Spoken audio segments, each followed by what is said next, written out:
పక్కకు ఠాకూర్ మాణిక్ ఠాకూర్ ఉండే, నన్ను పిలిచిండు. జగ్గారెడ్డి ఏ కామ్ కర్ సక్తే క్యా సాబ్ అన్నాడు. నేను 15 నిమిషాలు మాట్లాడినా, విన్నాడు. సాబ్ బోలో సాబ్ అన్నా. अगर आपको किसी के ऊपर गुस्सा आए तो कांग्रेस पार्टी में నీకు కాంగ్రెస్ పార్టీలో ఎవరి మీద కోపం వస్తే బయట తిట్టకు, నువ్వు ఢిల్లీకి రా, నాకు వచ్చి నా ముందు తిట్టు అని చెప్పిండు ఆయన. నిజంగా ఇది అబద్ధం కాదు. పక్కకు మాణిక్ ఠాకూర్ ఉన్నాడు. अगर आपको गुस्सा है तो अगर राहुल गांधी मर्चिपोयाరు, राहुल जी भी भूल गए होंगे. राहुल जी बोले भाई आपको अगर किसी के ऊपर गुस्सा है तो सीधा दिल्ली आओ, मैं अपार्टमेंट देता हूँ, मेरे सामने आके वो तुम्हारा गुस्सा क्या बोलना चाह मेरे सामने बोलो, मगर मीडिया के सामने मत बोलो అన్నాడు ఆయన.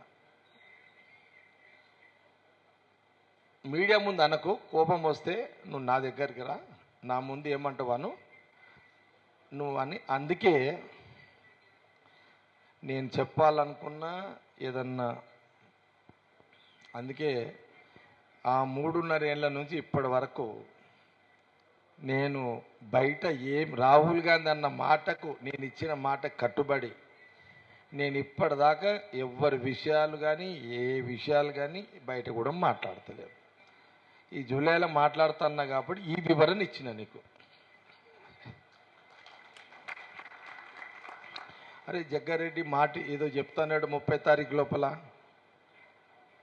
మరి ఏం చెప్తలేడు, మాట తప్పిండా? నేను మర్చిపోతే మీరు యాడ్ చేసారు. ఓకే, మీడియా గుడ్ యాక్టివ్ ఉన్నది, యాడ్ చేసారు. కానీ జగ్గారెడ్డి 30 లోపల మాట్లాడుతున్న మాట ఏమైంది అని మీరు యాడ్ చేసారు.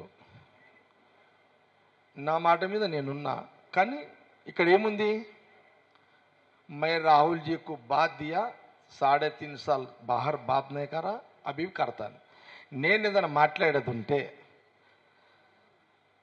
ఇక తప్పదు, మాట్లాడాలి. ఇక కాంగ్రెస్ పార్టీ రాజకీయాలు లేకపోతే కాంగ్రెస్ గవర్నమెంట్ ఏదైనా నేను బయట మాట్లాడాలంటే ఫస్ట్ ఢిల్లీ ట్రైన్ ఎక్కి ఢిల్లీకి పోయి రాహుల్ గాంధీ ముందు చెప్పిన తర్వాతనే మీడియా ముందు మాట్లాడతాను. अगर कुछ मैं बाहर बोलना चाह रहा, आने का दिन आने का है तो सीधा ट्रेन चढ़ता हूँ, दिल्ली जाऊँगा, राहुल जी अपार्टमेंट 15 दिन 1 महीना रह के अपार्टमेंट लेके बात करने के बाद आके बात करता हूँ. जब तक बाहर बात करने का नो चांस. అప్పటిదాకా బయట మాట్లాడా. క్లారిటీ వచ్చిందా? Okay right. ఇది అయిపోయిందిగా. ఇంకొక మాట చెప్తా, నాకు రాజకీయంగా నా మనసులో ఇంకొక కోరిక ఉంది. రాజకీయంగా మనసులో నాకు ఒక కోరిక ఉంది, అది నవంబర్లో చెప్తాది.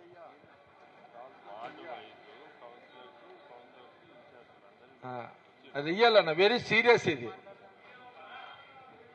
ఈ నవంబర్ నాకు ఒక రాజకీయమైన, అది కాదు, ఏది మీరు అనుకుంది కాదు, మీరేదో అనుకుంటున్నారు అది కాదు, సీఎం సబ్జెక్ట్ కాదు, కాదు సీఎంది చెప్తి కదా. ఇప్పుడు సీఎం రేవంత్ రెడ్డి ఉన్నాడు, ఆయన ఇంకేదో 5 ఏళ్ళు అంటున్నాడు, మళ్ళీ ఉత్తమ్ రెడ్డి మళ్ళీ ఆయన ట్రై చేస్తాడు ఇప్పటికీ. ఇక వాళ్ళ పంచాయతీ, మనకు సంబంధం లేదు, అది మనం దాంట్లో పోము. కానీ నాకు పొలిటికల్ ఇంకొక డిజైన్ ఖతర్నాక్ ఉంది. అది ఇదే నెల, జూలై ఆగస్ట్ సెప్టెంబర్ అక్టోబర్, ఈ 3 నెలల, అంటే ఈ జూలై అయిపోయినా ఇప్పుడు 29, జూలై ఆగస్ట్ సెప్టెంబర్ అక్టోబర్, ఈ 4 నెలల్లో కొంత రాజకీయపరమైన కొంత క్లారిటీ వస్తుంది నాకు. ఆ క్లారిటీలో క్లారిటీ ఉంటే నవంబర్లో 2 రకాలుగా ఉంటాయి. ఒకటి మనసులో ఏముందని చెప్పే పరిస్థితి వస్తుందా?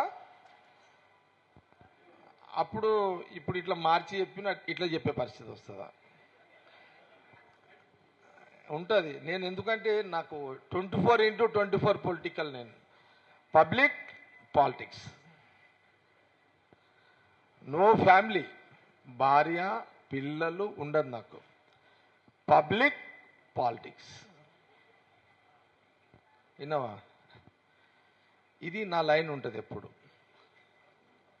కాబట్టి మళ్ళీ మీతోటి నవంబర్లో షేర్ చేస్తా.